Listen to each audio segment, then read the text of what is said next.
Salomón está entre los reyes más icónicos de la historia, siendo uno de los gobernantes más prósperos. También se le cuenta entre los hombres más ricos que el mundo ha conocido. En la Biblia, no solo se le destaca por suceder a su padre, el rey David, en el trono de Israel, sino también por su sabiduría incomparable y logros extraordinarios, siendo el más importante la construcción del primer templo en Jerusalén. Para darte una idea, aunque Salomón no es mencionado en el texto bíblico hasta los últimos días de David, se registra que su nombre aparece alrededor de 300 veces solo en el Antiguo Testamento y al menos 12 veces en el Nuevo Testamento. Sin embargo, el nombre de Salomón también es citado en escritos no bíblicos y está involucrado en leyendas judías que lo vinculan a una serie de prácticas místicas e incluso oscuras, como un supuesto control sobre demonios. Pero en este vídeo, aprenderás la verdadera historia de Salomón de acuerdo con la Biblia. El rey Salomón era hijo de David y Betsabé, la mujer que había sido esposa de Urías. Por lo tanto, Salomón nació mientras David ya reinaba desde Jerusalén. También se le llama Jedidías en la Biblia, que significa amado del Señor. El rey Salomón gobernó Israel durante unos 40 años, aproximadamente entre 971 y 931 a.C. No hay prácticamente ninguna información sobre los primeros años y la juventud de Salomón. Sin embargo, considerando la información bíblica sobre la vida familiar de David, podemos definir un parámetro sobre el tipo de ambiente en el que creció Salomón. Sabemos que David tuvo varias esposas, lo que obviamente llevó a muchos problemas entre sus esposas e hijos, quienes protagonizaron varias intrigas, generalmente en busca de prestigio.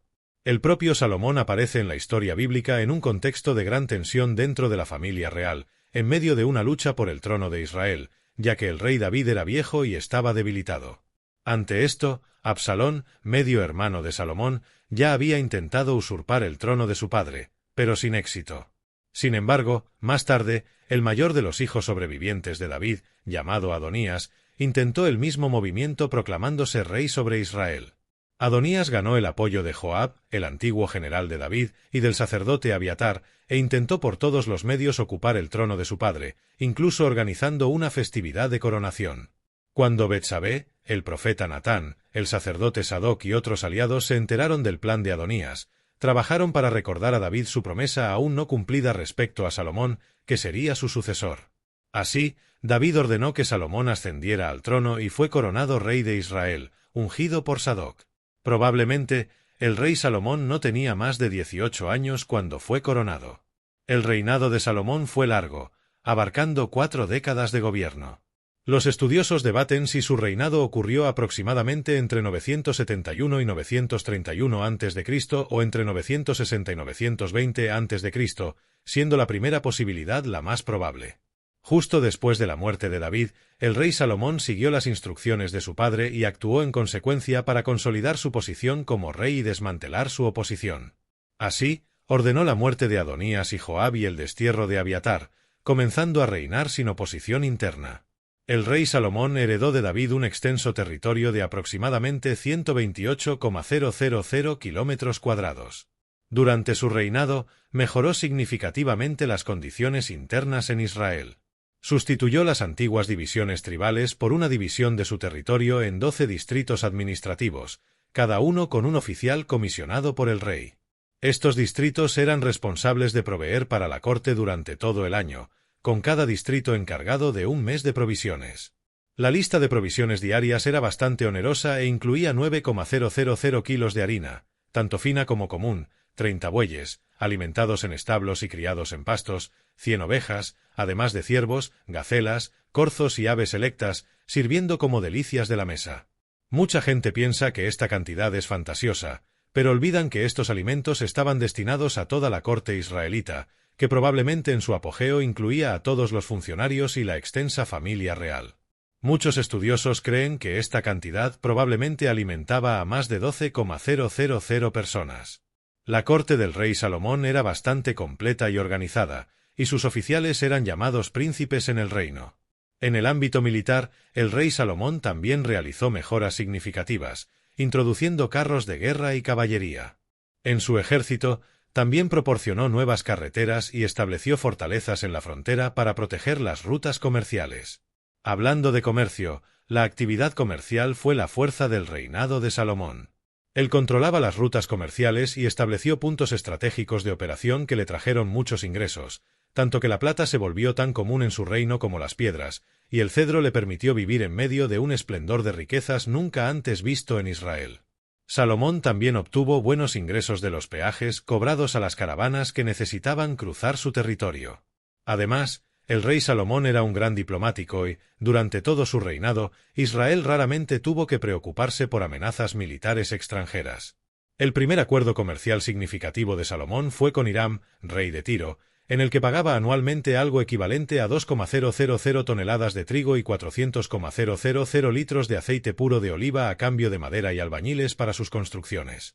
El rey Salomón también hizo un contrato con comerciantes de Egipto para el comercio de caballos y carros, y a su vez los exportó a los hititas y sirios, obteniendo buenos resultados y beneficios. La actividad comercial que trajo el mayor beneficio al rey Salomón fue su comercio marítimo, donde sus barcos navegaban por el Mar Rojo y el Mar Arábigo hasta el Océano Índico, llegando a Ofir. Tales viajes podían durar hasta 3 años. Al considerar los ingresos anuales de sus estrategias comerciales, las tarifas recibidas por el tráfico de bienes y los impuestos pagados por la población en todo el territorio que controlaba, la estimación de la suma alcanza un nivel excepcional, colocando al rey Salomón como uno de los hombres más ricos de toda la historia de la humanidad. Pero de todas las construcciones realizadas durante el reinado del rey Salomón, sin duda, el templo en Jerusalén fue el más importante. Como prometido por el propio Dios, el rey Salomón llevó a cabo el proyecto de su padre para construir un templo que albergara el Arca del Pacto. Para obtener la mano de obra necesaria, el rey Salomón recurrió al trabajo forzado, especialmente de los cananeos, pueblos subyugados por Israel. Sin embargo, el número de trabajadores cananeos era insuficiente para cumplir su plan, por lo que reclutó israelitas para esta tarea, sometiéndolos también a una forma de trabajo forzado. Esta medida fue bastante impopular, hecho que se destacó en el episodio del asesinato de Adoniram, el superintendente de los grupos de trabajadores. El templo de Salomón estaba ubicado en el monte Meraíe, el lugar donde el rey David había construido un altar al Señor y probablemente donde Abraham subió con Isaac para sacrificarlo. Aunque David había recolectado materiales para la construcción del templo, fue en el 4º año del reinado de Salomón cuando comenzó la construcción. A pesar de parecer modesto en tamaño por los estándares actuales, el edificio del templo representó un emprendimiento significativo en su tiempo, construido con los materiales más valiosos, incluyendo toneladas de oro y maderas nobles. Cuando la construcción del templo fue completada en el 11º año de su reinado, el rey Salomón planeó una gran celebración donde se ofrecieron muchos sacrificios en la dedicación del edificio. Entre otras edificaciones construidas por el rey Salomón en Israel, podemos destacar la Casa del Bosque del Líbano, que tenía 50 metros de largo, 25 metros de ancho y 15 metros de altura, un pórtico de pilares que medía 25 por 15 metros, una sala para su trono donde realizaba juicios, una casa para la hija del faraón de Egipto, una de sus esposas, que poseía una impresionante residencia. La propia gran residencia del rey Salomón era una construcción considerable que albergaba a 700 esposas y 300 concubinas, junto con los sirvientes necesarios. Salomón también construyó Milo, una fortaleza maciza para proteger el templo. Como ya se mencionó, además de la riqueza, el rey Salomón era conocido por su sabiduría. En el primer libro de Reyes, capítulo 3, y en el primer libro de Crónicas, leemos el relato del sueño en el que el Señor se apareció a Salomón y le preguntó qué era lo que más deseaba recibir. Salomón podría haber pedido riquezas, longevidad o honor, pero el joven rey pidió sabiduría, específicamente un corazón comprensivo para gobernar a su pueblo prudentemente. Un episodio que destaca la sabiduría de Salomón involucra a 2 madres que vinieron ante él disputando un único recién nacido. El caso era bastante difícil, ya que no había testigos. Con gran sabiduría, el rey Salomón propuso que el niño fuera dividido en 2 para resolver el problema. Ante la posibilidad de la muerte del hijo, la verdadera madre prefirió entregar al niño a la mujer impostora, permitiendo a Salomón juzgar el caso. La sabiduría impecable del rey Salomón también es evidente en toda la literatura que produjo. Salomón compuso miles de proverbios y canciones. La profundidad de sus proverbios también impresiona, tanto que la Biblia relata que habló sobre árboles, animales, aves, reptiles y peces. Además de los relatos bíblicos, muchas leyendas y documentos antiguos se refieren a la época de Salomón como de una sabiduría espectacular. Entre los libros de la Biblia, A Salomón se le atribuye la autoría de gran parte del libro de los Proverbios, así como de Eclesiastés, posiblemente el Cantar de los Cantares y al menos los Salmos 72 y 127. La Biblia dice que la sabiduría de Salomón era tan impresionante que personas de todas las naciones y todos los reyes de la tierra venían a escuchar su sabiduría.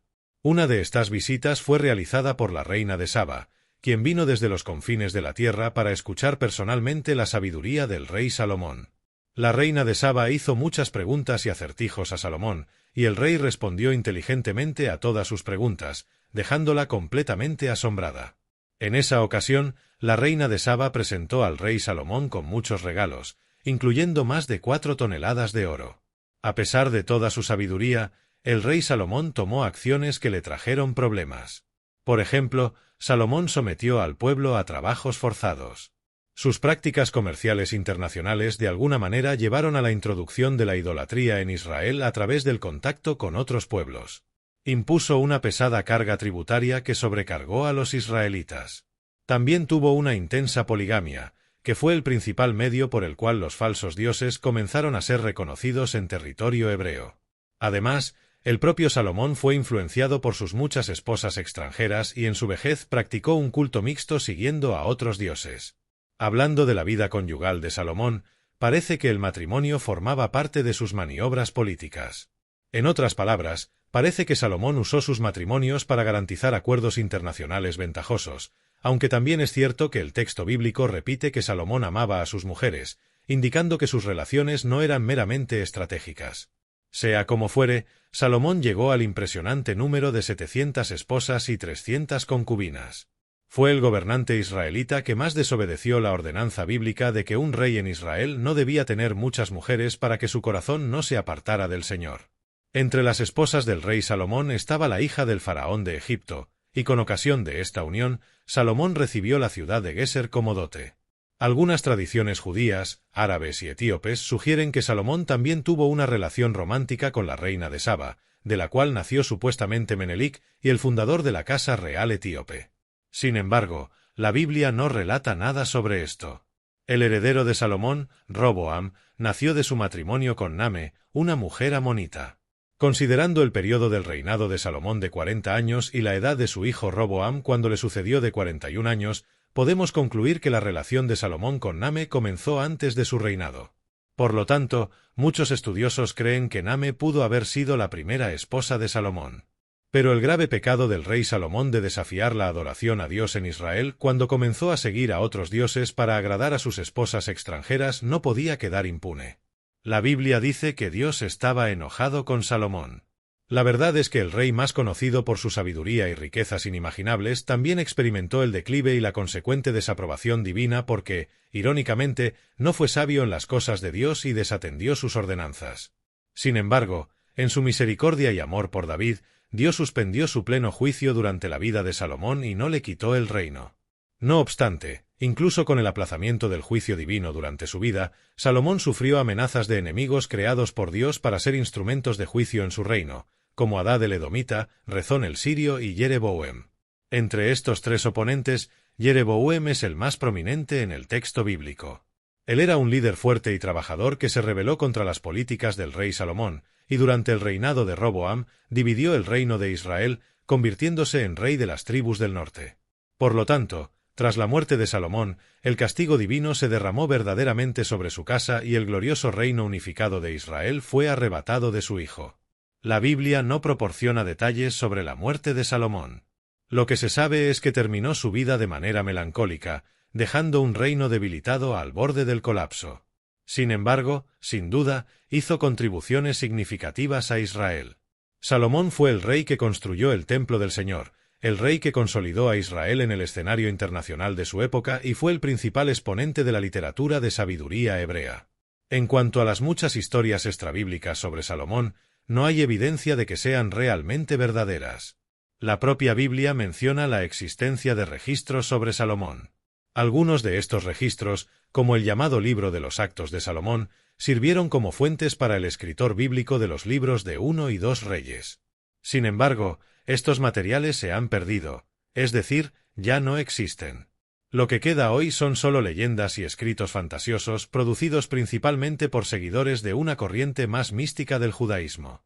Más tarde, en estas leyendas, Salomón es retratado frecuentemente como alguien involucrado con la magia, capaz de controlar demonios e incluso conversar con animales. Pero estos relatos suelen basarse en escritos pseudográficos de autoría desconocida y probablemente fueron producidos en el período medieval. Desafortunadamente, muchas personas sin conocimiento prefieren creer en la veracidad de estas obras y rechazar lo que realmente está registrado en el texto bíblico, que, les guste o no, es el trabajo más documentado en la historia. Es común que algunas personas digan que la verdadera historia de Salomón fue ocultada de la Biblia, pero esto no tiene sentido alguno, ya que estas historias místicas sobre Salomón surgieron mucho después de que el texto bíblico del Antiguo Testamento fuera escrito.